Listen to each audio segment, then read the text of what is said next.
Welcome back to Washington Commanders Insider. Today, we are looking at if the Washington Commanders are looking to add to their secondary. According to Ian Rapoport, maybe the Washington Commanders are looking to do so. And so we're going to be talking about what he had to say via tweet. And so before we go ahead and jump into it, I first wanted to tell you to hit that subscribe button, just like Jaden Daniels is going to hit a lot of wide receivers for many touchdowns this upcoming season. And so in exchange for hitting that subscribe button, I'm going to give you nothing but daily content around the Washington Commanders. So make sure that you hit that subscribe, you hit that like button as we talk nothing but Washington Commanders football. And so with that being said, let's go ahead and jump into the content for today. And so this centers around a tweet from NFL Insider here, Ian Rapoport, and he is saying that the Commanders are set to host Kentucky cornerback Maxwell Harrington and Louisville cornerback Quincy Riley on a top 30 visit tomorrow. And so you see the date there of the tweet. And so, look, this is huge to see this news here for the Washington Commanders. And look, we've talked about both of these cornerbacks before. And look, starting with Maxwell Harrington, if you do not know, he is projected to be a first-round selection. That is on NFL.com saying that, look, he is projected there, and so you don't know what's going to happen. A projection is a projection. But Maxwell Harrington, look, he probably, I think, maybe was just the talk of the NFL Combine with the way that he ran the 40, because he first ran a 4.3 40, and then he came back and he ran a 4.28 the second attempt. So just blazing speed for Maxwell Harrington. I definitely think that that was certainly the talk around the combine. And then you just look at the measurables. He did a 39.5 vert. And so just showing the athleticism as well. And so look, Maxwell Harrington, he is a ball hawking defensive back. And I've talked about this before. He's the type of player that when the ball goes in the air, he's not just trying to bat it down. He is trying to make a play for the defense and turn the football over. And I love that. I think that that is something that the Washington Commanders would definitely want to have. He certainly seems like if he pans out, he could be a day one starter. And I love the fact that he is always trying to get the football and turn it over for the defense. And so next up, I think another thing too for Maxwell Harrington that I really like is his play recognition. I think he's a guy that just understands what you're trying to do. And so I think that, that's huge going to the next level, because you're going to get hit with a lot of complex schemes and things like that. And so your ability to get the play recognition and understand how the offense is trying to attack you, I think that that is always going to put you into a great position to be a great cornerback in the National Football League. And so that was the second thing. And then next, his awareness in coverage. Like, I think that he just understands, okay, if he's in his zone, he understands where he needs to be. He understands where his check downs and things are. So I think he understands, just the defensive principles and stuff like that. So this seems like a guy that once he gets the playbook down, look, he's going to excel with it. And so Maxwell Harrington, certainly a player that I would love the Washington Commanders to really take a chance on.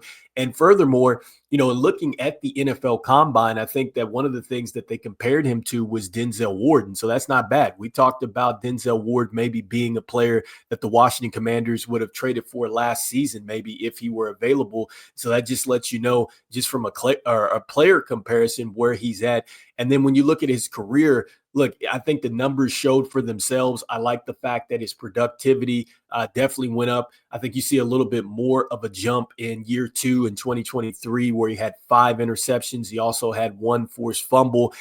In the next season, 2024, 19 total tackles. That was after having 66 total tackles. He had 2 forced fumbles and an interception.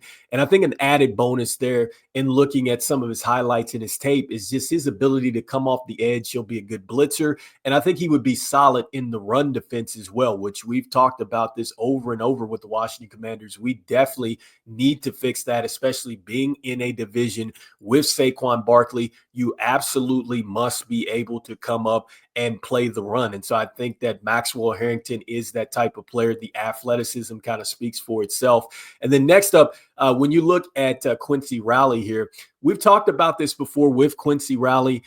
He's a guy that, look, he was listed as having a top 30 visit. And by the way, what is a top 30 visit?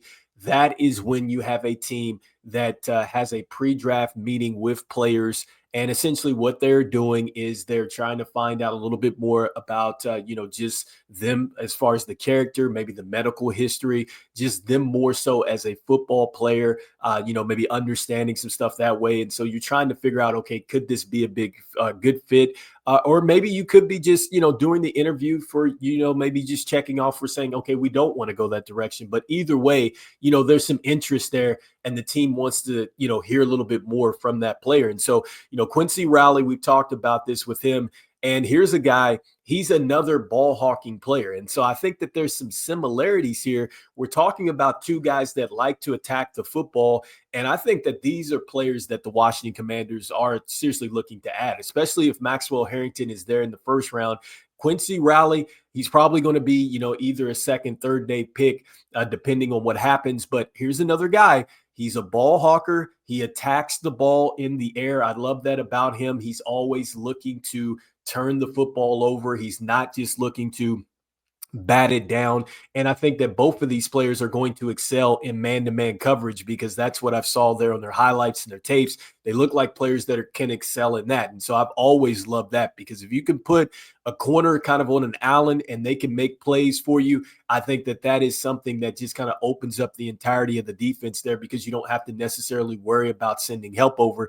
Next thing with him and what I loved about him is that he is a guy that he can be in the special teams, right? He's a guy that has punt return ability. And so, look, this is why if you take him in the later stage of the draft, you would want him because he could be an immediate impact on your special teams. And so if he's not quite ready to go as an NFL corner, and I think a lot of these guys coming out, we've talked about this before, they're going to have to refine skills and techniques and all the stuff like that. I get it. But he can be an impact on your football team from day one and still be learning to become a pretty good corner in this league. And so I like that about him, that you get a special team bonus on that because that's just as impactful. If you can get a guy that you can bring him on the field, maybe he can either flip the field for you in the punt game or maybe even score a touchdown, right? That just shows his athleticism and just what he can do. He can also get back there and be in the kick return game too. So you can use him both as a punt returner and a kick returner. And then next up, when you talk about just coming up in the run support, he's a terrific ball tackler. Like I think he's terrific at tackling. And again, you're talking about shutting down the run. You're talking about having corners step up and maybe stop teams from gashing us or at least getting these players down once they get to the second level. He's a player that I think you can trust as far as coming up and delivering some good contact and getting that ball carrier down. And so that's another thing. And then lastly with him, look, he forced turnovers as well. And this is something we just talked about with Maxwell Harrington. With him, he was a steady turnover machine. In fact, at Louisville, 2022, he had 3 interceptions there. 2023, he had 3. And then 2024, he had 2. And so here's a guy, man, he's just stepped it up in each year that he's been out there. Middle Tennessee, where he played there first before he made it to Louisville.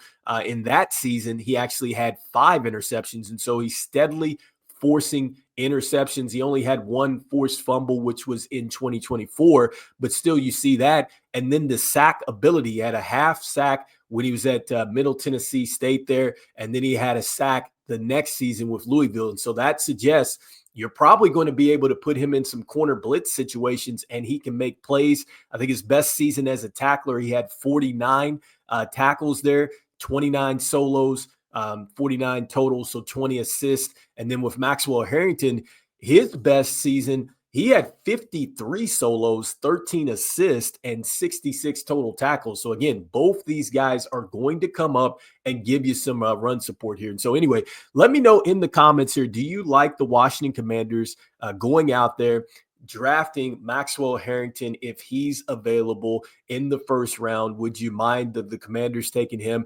And then next with Quincy Riley, it seems like there's some interest here. Again, I think he's going to be definitely a day 2, maybe a day 3 pick here. We'll see what happens. But both of these guys tackle well. Both are ball hawks. And I just think that, look, when you have 2 similar kind of cornerbacks, and then you have the Washington Commanders who have set up this top 30 visit, which again, that is where players meet with teams and you get a chance to inquire a little bit more about the character, about just them as a football player, maybe the injury history and things like that. I mean, there's some interest here. I think the Washington Commanders might be tipping their hat here. So let me know in the comments what you guys are thinking. And as we always say, go Commanders. I will see you guys on the next one. All right, peace.